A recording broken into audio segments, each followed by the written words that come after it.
Hello and welcome to Byju's IAS. This is the 11th of October 2021 and we are back with the next edition of your daily quiz. Let's see the first question that we have for you here today. Here it goes. Consider the statements as criteria given by the Indian Meteorological Department for heat waves. Number 1. Heat wave is considered if the maximum temperature of a station reaches at least 40 degrees Celsius for plains and at least 30 degrees Celsius for hilly regions. Second, a heat wave will be declared if there is a departure of 4.5 degrees Celsius to 6.4 degrees Celsius from the normal temperature. Third, the departure of above 6.4 degrees Celsius will be severe heat wave. And fourth, the above criteria has to be met for at least 2 consecutive days. Which of the given statements is or are correct? A very fact heavy question this is, and the correct answer here is D. All these are absolutely correct criteria given by the IMD with regards to heat waves in India. And the reason why we are discussing this today is because of this article in the Indian Express that talks about a study which says that the heat wave events in India are increasing, which is not really a surprise. It also talks about region wise heat waves in India. For example, the study says that there is a significant decrease in the heat waves over the eastern region, that is the Gangetic West Bengal. The study also talks about the changing nature of heat waves as seen across the country. For example, heat waves in southern Madhya Pradesh, Andhra Pradesh, Karnataka, Tamil Nadu have been found where they usually do not take place. Second question. Consider the following statements with regards to the Jim Corbett National Park. Number 1. It was India's first national park. Second, it was set up as Ram Ganga National Park and was only given its current name in 1956 after Jim Corbett, the well known hunter turned naturalist. Third, in 1973, the park became the launch pad of Project Tiger, that is India's first tiger protection program. Which of these is not correct? If you look at these statements, you will realize that the first and the third statements are correct, while the second statement is very close to being correct, but it is not actually correct. The reason is the Jim Corbett National Park, when it was first set up in 1936, was actually set up as Haley National Park, named after Malcolm Haley. It was then renamed after independence to Ram Ganga National Park and again got its name in 1956 to Jim Corbett National Park, which is the current name. The reason why we are discussing this is because recently Union Minister Ashwini Kumar Chaubey wrote in the visitor book of the Jim Corbett National Park that I would prefer the park going back to its old name, that is a Ram Ganga National Park, which was not its original name. Since you had to choose which of these is not correct, the answer has to be B.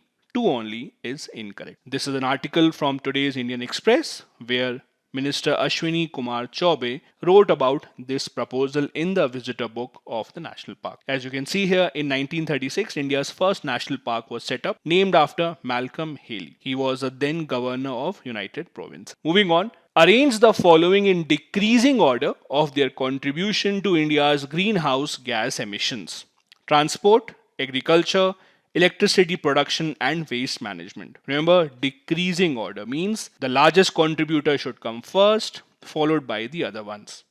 The correct answer to this question is actually C. I would say that this is not the easiest of questions to solve because of the proximity of these two specifically. Electricity production by far is the largest contributor to India's greenhouse gas emissions, while agriculture and transport are very close to each other. This is a picture that we took from today's Indian Express, which gives you the exact share of emissions in India by different sources. Electricity production, as you can see, 44%, head and shoulders above everything else. Agriculture and transport very close to each other, with agriculture contributing 14%, while transport contributing about 13%. And in the end comes waste management with 3%. Very important data that you should remember. Moving on, question number 4.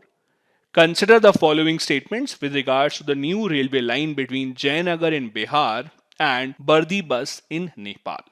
Number one, this is Nepal's first ever broad gauge passenger service. Second, the line has been built by Indian engineering major IRCON, that is Indian Railway Construction. Third, the operations and maintenance of the line will be the responsibility of Konkan Railway Corporation Limited. Which of these given statements is or are correct? And the correct answer here has to be D. All the given statements here are absolutely correct. The reason why we are discussing this is because of this article in the Indian Express today, which talks about the fact that the first part of this full line will be open very soon. On 21st of October, the Nepal Railway Company will take over the assets of the line from IRCON, the company that made this line functional. As we discussed in the question, the Konkan Railway Corporation Limited will be responsible for operations and maintenance of this line. Time now to discuss a previous year question from 2019 prelims paper. Consider the following statements. Number one, the 44th Amendment to the Constitution of India introduced an article placing the election of the Prime Minister beyond judicial review. Second, the Supreme Court of India struck down the 99th Amendment to the Constitution of India as being violative of independence of judiciary. Which of these given statements is or are correct?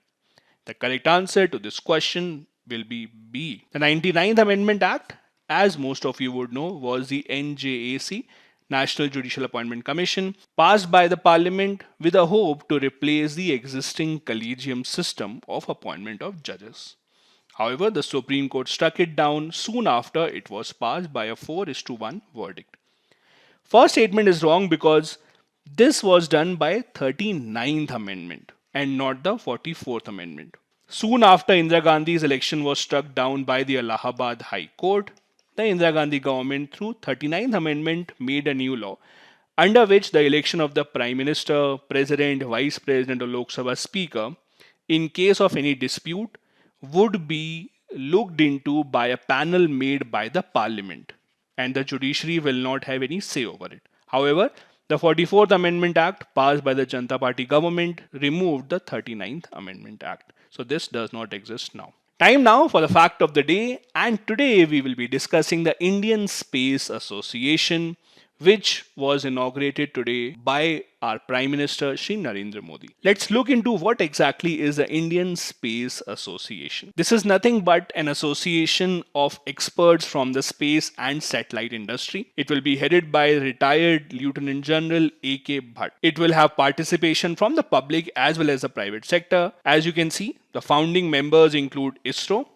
Larsen & Toubro, Bharti Airtel, Nelco from the Tata Group, and many other renowned partners. It will make sure that government's policy and government's initiatives towards the space see the light of the day as soon as possible, and the government's vision of making India world power in the space domain is realized very soon. Also remember, the tagline of the association is Bhumandal se Brahmand tak, meaning Earth to the universe. This is it for today. Thank you so much for watching the video.